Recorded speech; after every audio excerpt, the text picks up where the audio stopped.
Thank you, Mr. Toastmaster, for today, why not? Fellow Toastmasters and esteemed guest, thank you for coming. So you wrote a book. Now, I'm assuming that you've all written one, right? Maybe not. But has anybody in the room read one? And how many in the room have thought about writing a book? A handful of you. How many of you have started writing a book but then didn't? I'm in all of those categories except the not writing the book. When you write a book, we always think of, I'm going to be maybe the next New York Times bestselling author. Most people who write a book, unless it's for academia purposes, that's their goal. They want to be the next big author. And maybe have all the benefits that go along with that. Maybe, though, you wrote a book because you want to use your book to get on stage, do speeches. Perhaps it's your business card. You use it to get more clients. Maybe you use it to introduce yourself to people, and you want them to remember you. So there it is on their coffee table, hopefully, at their house, rather than a business card that they've thrown out. There's a third way that you can use your book. This is a book funnel. And for many people, this never comes into their minds that this even exists. It's pretty new to me, which is why I'm doing this speech. Writing a book and all those bestseller ideas is easy to think about and to kind of know about. But to actually strategize doing something with that book, other than hoping, is a little bit different. So a book funnel is when you take your book and use it, you publish your book, and then you use it as a means to get or sell, rather, a higher end product or service. For instance, you sell workshops. Let's say you do workshops. You want people to sign up and be in your workshop. You can have your book that you publish, and when people buy it, they go into this little sequence of events that we see here. And the sequence of events includes emails, or however you choose to reach out to your buyers. Email is the easiest way because you have that information when they bought the book. And you lead them into a sequence where you send them teasers about that big product or service that you're wanting to sell them. So the $5, $10, $25 you earned from the book is not the goal, but rather it's the $300 workshop or the $1,000 course. So back to our bestsellers. Now, we all want to be bestsellers, probably. As we can see, there's quite an incentive. According to Forbes, we have a $95 million earning author up there. And then we also have someone who sold $2.2 million just in her first year of having this book published, Girl on the Train. But the impressive thing is the film amounts that you can, or the money you can make from putting it on a film, in any film, selling it to the film people. How lit are we? Now, some people will tell you this, for you, this isn't going to ever happen. I had a family member, we won't say names, Uncle John, who told me when I was a young, impressionable lady of about 18 maybe, when I was thinking about writing my first book, you would be more likely to be kidnapped by terrorists than to write a bestseller. So there is that fear that can keep many of us from writing a book. So this one thing that we can do with our book is only a third. There's more that you can do with it. So if it's something on your mind, consider that there's also, like we said, the business card idea, which, again, you can use for stage, you can use it for work connections.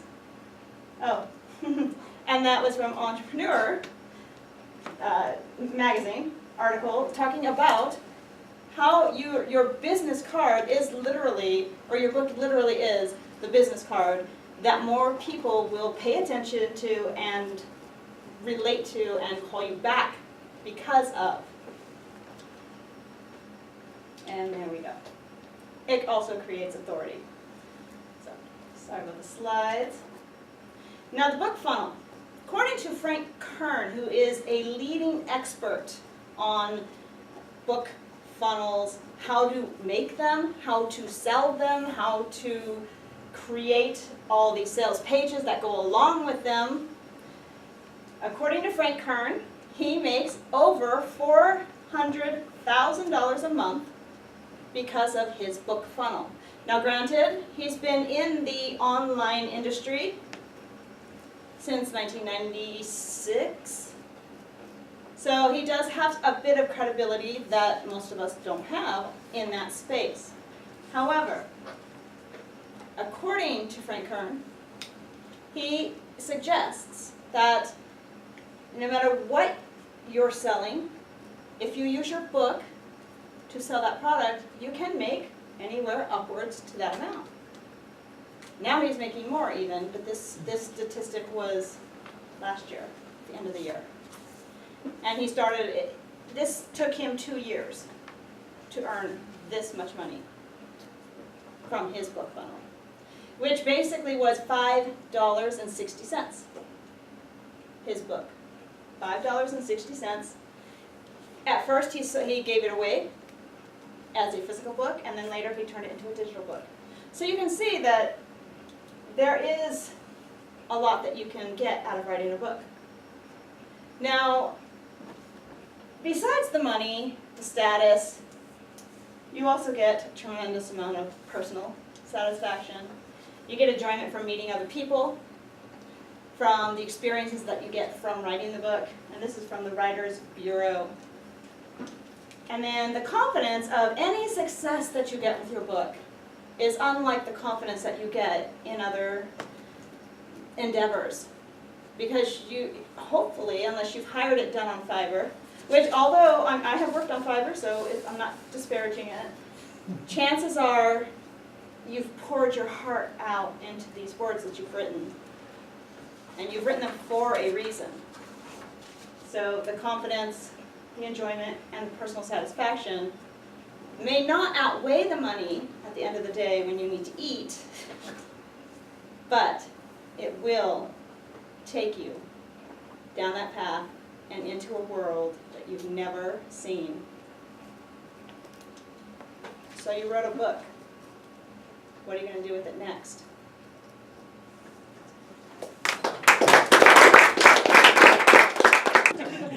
Get more applause that way. That's right. Good afternoon, fellow Toastmasters, and especially Carrie. It's always a joy to listen to your speeches.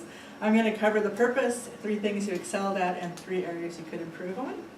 The purpose of your speech today was a project to learn and review basic research methods and present a well-organized and well-researched speech on any topic. And you chose a topic that was very appropriate to this group, and there was a lot of interest in that. I especially liked your simple and clear message. When you get up, you don't overcomplicate things, and you just keep it simple. And it's really nice, and it helps us to understand and get your message because of that simplicity. I also, tying into that, I like the pace and the language that you used. When you got up here, you slowed down, you breathe well, and it just leads to that ability for us to absorb what you're talking about. I really like that as well. And your subject matter was great. You had a topic, again, that we could all relate to. Some areas you could work on. The one thing that caught my eye was this book funnel as a business card. So I got it, but I think it could be, the concept is great, but it was the way you presented it, sometimes as a business card, sometimes as a book funnel. It could be a little bit cleaner, but overall it was really good. It's such a great concept that we can grab onto, but I think a little more consistency in the slides using one name or just saying you can use this book funnel as a business card would help tie it together a little bit more. The technology, that's always a challenge. Be sure to review your slides ahead of time and make sure you know what's on there, bigger font. But you had simple slides, so that was good, not much language. And then the last one would be the stumbling. You're getting a lot better at this, but I noticed that when you stumble or if you have a technology glitch, that you'll laugh and you'll acknowledge it in some way. And this is something that you can get through, and you'll come across super polished and professional when you do. We all stumble and we all struggle with this, and just keep on moving through. And I've noticed a few times when I've done it, and I'm learning to do that where I don't stumble as much or I don't acknowledge it, nobody even sees it. And we know it, and it embarrasses us, but when we're saying it and when we're doing it, like I am running one now, but if you don't acknowledge it, then nobody sees it. All in all, an excellent speech, and love hearing you talk and love hearing your speeches, so looking forward to the next one.